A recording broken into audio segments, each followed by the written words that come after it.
গৰম গৰম মাছ আৰু জ্বলা তামাম দিছো কিন্তু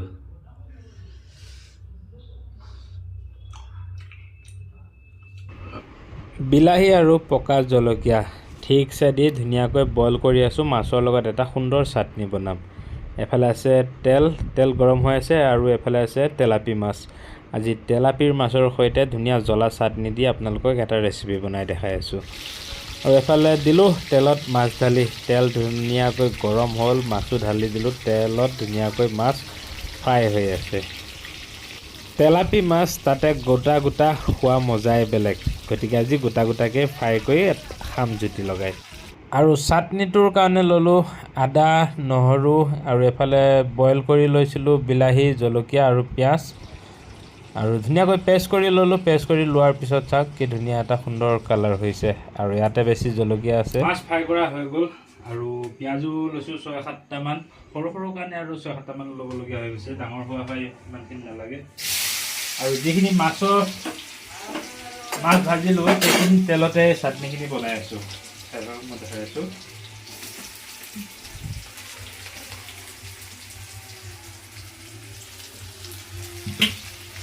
আৰু এইখিনি হৈছে টমেটো আৰু এইখিনি হৈছে জলকীয়া।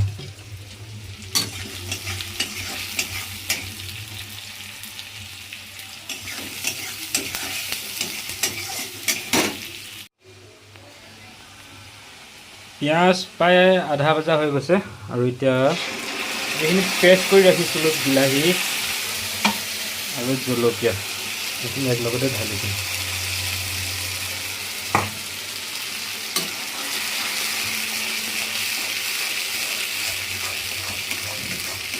আৰু অলপ ধুনীয়াকৈ ভাজি দিলোঁ এয়া হালধি, তাৰপিছত দিম নিমখ আৰু এয়া দিছোঁ নিমখ। যদি আপোনালোকে খাব বিচাৰে তেতিয়াহ'লে এনেকৈ ধুনীয়া এটা ৰেচিপি বনাই ল'ব পাৰে ঘৰতে, খুব মজা লাগে। আৰু অলপ মই কালাৰ উঠিবৰ কাৰণে কাশ্মীৰী জলকীয়াটো ঢালিছোঁ পাউডাৰ। এতিয়া এইখিনি ধুনীয়াকৈ খুব মিক্সিং কৰিব আৰু ধুনীয়াকৈ সিজাব।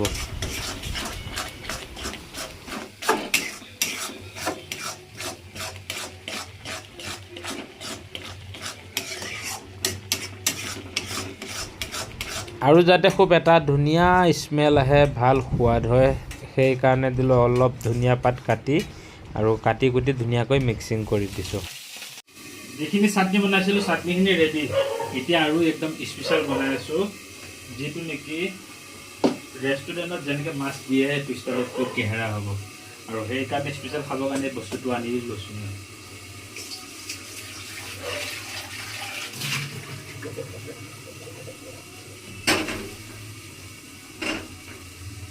এতিয়া হালকা তেল দিম, তেল দি পেলাই এতিয়া মাছখিনিৰ লগত একে পূৰা স্পেচিয়েলকৈ মছলাটো লগাম। এতিয়া এটা এটাকৈ মাছ, তাৰমানে মাছ আহিছিলে 4টা, 2টা গোটা গোটা কৈছোঁ আৰু 2টা কাটি দিলোঁ। আৰু মাছকেইটা এতিয়া চাওক, এতিয়াতো দেখি আছে, অলপ পিছত যেতিয়া দেখিব লোভ লাগিব আপোনালোকৰো। যিটো চাটনি বনালোঁ চাটনিটো ধুনীয়াকৈ এতিয়া দি আছোঁ চাব।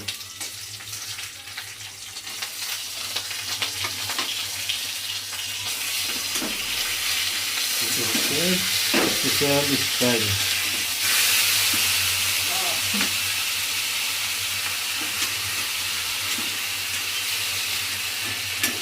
স্যার এইটো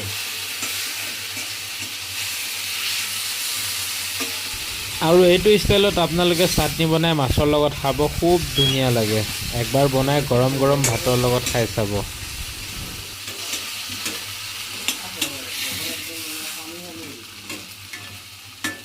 এতিয়া কওক কেনেকুৱা লাগিছে এইটো।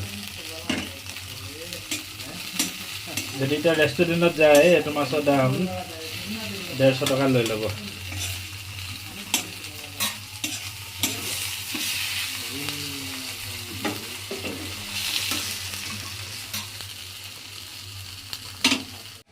একদম বনাই গৈ পুৰা একদম ক্লিয়াৰ হা।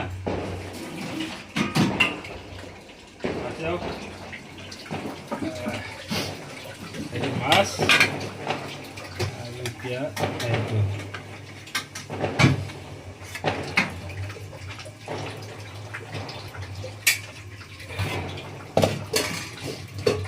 মানে সৰু সুৰা এটা স্পেচিয়েল খানা আছে। এতিয়া হোটেলত গ'লে এইটো ষ্টাইলতে সজাই কৰি দিব ধুনীয়াকৈ। এতিয়া দুটা মাছ 350 টকা। হয়নে নহয় আপোনালোকে ক'ব।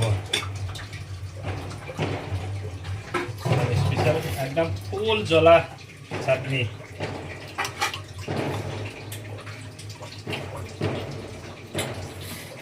এতিয়া কওক এই প্লেটৰ দাম কিমান দিব?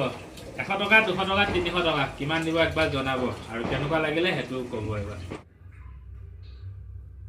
গৰম গৰম মাছ আৰু জ্বলা তামাম দিছোঁ কিন্তু।